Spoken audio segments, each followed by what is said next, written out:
চিংড়ি মাছের দো পেঁজা, এটা অনেকেরই অনেক পছন্দের একটা খাবার, অনেকেরই অনেক পছন্দের একটা মাছ। তো অনেকেই অনেকভাবে আমরা এটাকে রান্না করে থাকি, তবে আজ আমি খুবই সহজ আর খুবই সামান্য কিছু মশলা দিয়ে একদম সহজ রেসিপিতে এটা করেছি।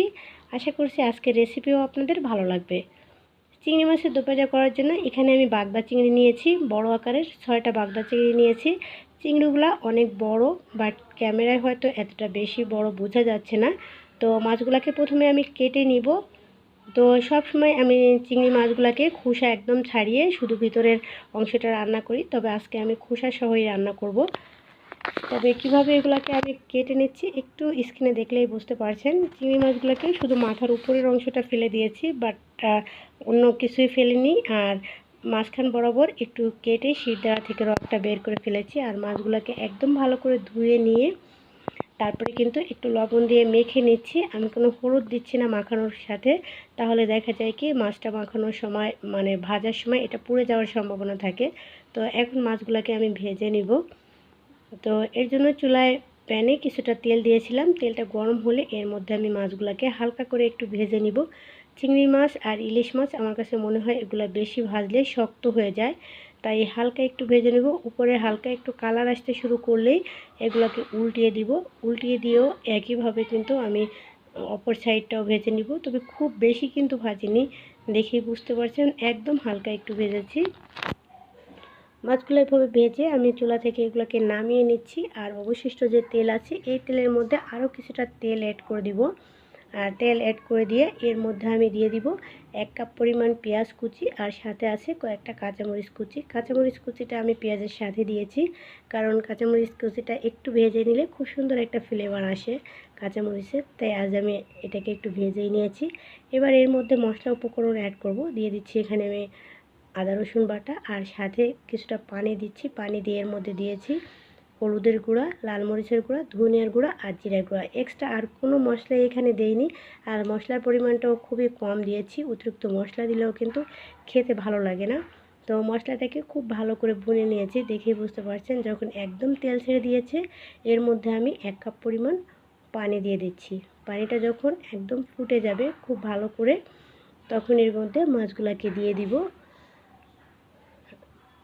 পানিটা কিন্তু অলরেডি মশলা সহ অনেকটা সময় ফুটে গেছে, তখন এর মধ্যে আমি মাছগুলোকে দিয়ে দিচ্ছি। আর মাছগুলো দিয়ে উপর থেকে কয়েকটা টমেটোর টুকরো দিয়ে দিব। এখানে আমি মিডিয়াম সাইজের একটা টমেটো 4 ভাগ করে নিয়েছি। তবে আপনারা চাইলে গ্রেভিটা যদি একটু বেশি খেতে চান তাহলে টমেটো কুচিটা আরেকটু বাড়িয়ে দিতে পারেন। তবে আমি যেহেতু গ্রেভিটা এত বেশি রাখতে চাচ্ছি না, তাই টমেটো কুচিটা একদম কম দিয়েছি এবং পেঁয়াজ কুচিটাও কম দিয়েছি। আর যদি অনেকেই অনেক গ্রেভিটা পছন্দ করে সেক্ষেত্রে পেঁয়াজ কুচির পরিমাণটাও বাড়িয়ে দিতে পারেন। তো মাছগুলো দিয়ে একটু উল্টিয়ে দিয়েছিলাম, আর এবার ঢাকনা দিয়ে এটাকে সর্বোচ্চ 5 মিনিট রান্না করব। তো 2 মিনিট পরে আমি এটাকে ঢাকনা খুলে নিয়েছি, আর আরেকবার এটাকে উল্টিয়ে দিব। আর অলরেডি কিন্তু অফ ক্যামেরায় আমি এটাকে একবার উল্টিয়ে দিয়েছি। এখন রান্নাটা কিন্তু অনেকটাই লাস্ট পর্যায়ে চলে এসেছে। তো লাস্ট পর্যায়ে এখানে আমি কিছুটা ধনেপাতা কুচি দিয়েছি। ধনেপাতা কুচিটা দিয়ে এটাকে আরেকবার উল্টিয়ে দিচ্ছি।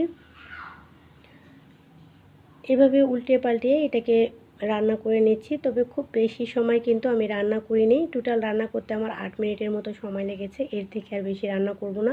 এতে করে মাছটা কিন্তু শক্ত হয়ে যাবে, বিশেষ করে চিংড়ি মাছ অতিরিক্ত জাল করলেই শক্ত হয়ে যায়। এবার ঢাকনা দিয়ে আমি আর একটা বলক দিলেই কিন্তু চুলার আঁচটা বন্ধ করে দিব। তো এখন আবারও ঢাকনাটাকে খুলে দিচ্ছি, আর রান্নাটা কিন্তু একদম কমপ্লিট হয়ে গেছে। তো এ পর্যায়ে আমি আরেকটু উল্টিয়ে দিচ্ছি এটাকে, যাতে করে ধনেপাতার ফ্লেভারটা সব জায়গাতে সমানভাবে ছড়িয়ে যায়। আর এখন কিন্তু রান্নাটা একদম কমপ্লিট হয়ে গেছে, আর আমি চুলার আঁচটাও কিন্তু একদম বন্ধ করে দিয়েছি।